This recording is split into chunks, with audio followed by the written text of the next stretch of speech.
It's 1987, and these are the scenes playing out in Gaza and the occupied West Bank. The first Palestinian intifada is underway. Palestinians, frustrated by 20 years of Israeli occupation, illegal land grabs, settlement building, and consistent harassment, have taken to the streets after an Israeli truck driver collided with a car, killing 4 Palestinians. Israel deploys around 80,000 soldiers to quell the civil disobedience. Over the next 6 years, the Israeli army will kill at least 1,087 Palestinians, 240 of whom are children. 100 Israeli civilians and 60 soldiers are also killed. Almost immediately after the Intifada begins, this Palestinian paraplegic imam gains notoriety throughout the Arab world when he becomes the founder of Hamas, a new liberation movement inspired by the Muslim Brotherhood, whose aim is to liberate Palestinians from Israeli occupation. The Imam would emerge from the Intifada as the figurehead of Palestinian resistance and a serious challenger to PLO's Yasser Arafat as the figure that Palestinians would rally behind to seek their liberation. So who exactly was he? Ahmed Yasin grew up as a refugee in Gaza after being expelled from Al-Jawra, Palestinian village that was ethnically cleansed in 1948 by Israeli forces, along with his family. But at 12 years old, Yasin was paralysed following a sports accident, leaving him quadriplegic and forcing him to use a wheelchair for life. Despite this, he travelled to Egypt in 1959 and was deeply influenced by the Muslim Brotherhood, returning to Gaza as a respected Islamic teacher. During the 1970s, Yasin dedicated much of his time to extensive charity work through his organisation, Mujama'a al-Islamiyya. He focused on building and supporting services like community centres, clinics, youth clubs and blood banks. As a local leader of the International Muslim Brotherhood, Yasin focused on reviving Islam in Palestinian society, whilst the PLO led a nationalist armed struggle against Israel. But during the late 70s and 80s, the PLO faced repeated failures and gained a reputation for corruption, while political Islam emerged as a fresh, dynamic force for change. In Palestine, it intertwined religion with the national struggle.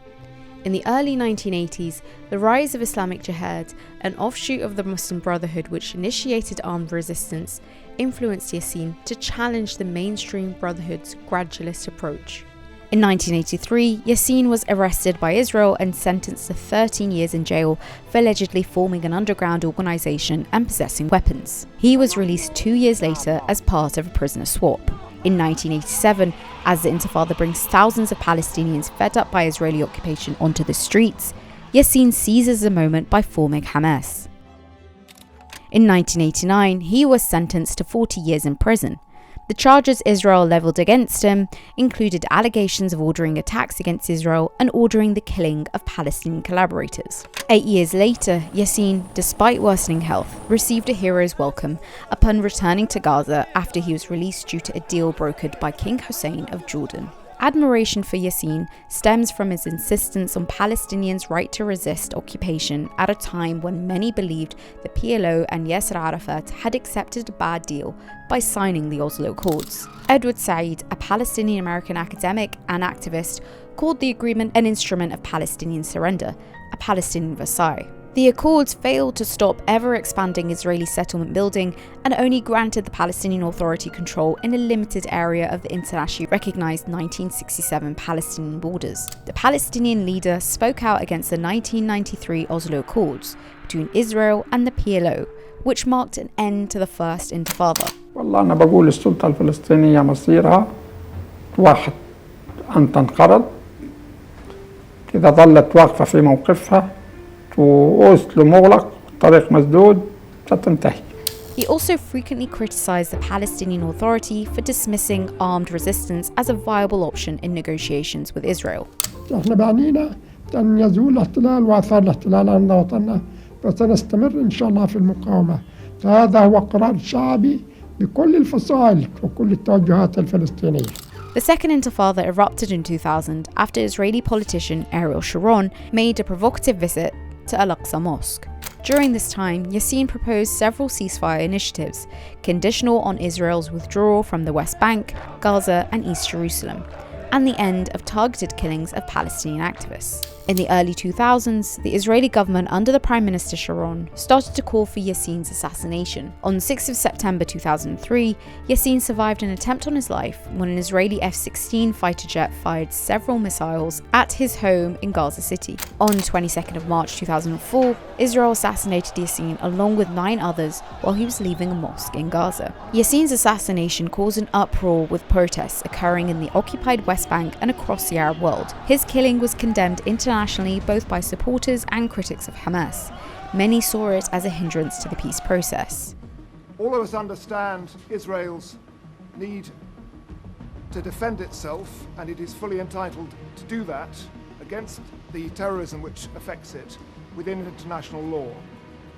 But it is not entitled to go in for this kind of unlawful killing, and we therefore condemn it. It is unacceptable, it is unjustified, and it is very unlikely to achieve its objectives. But Israel defended the assassination. It is our view that decapitation of the terrorist infrastructure is one mean among the strategies in the war against the terror. The strike on Yasin is a significant blow to the Hamas terror organization. More than 20 years since Ahmed Yasin's death, the spiritual figurehead continues to be viewed by Palestinians as a symbol of Palestinian resistance and liberation. ونحن إن شاء الله مصممون على مواصلة جهادنا حتى يتحقق لأمتنا النصر ولشعبنا التمكين في الأرض.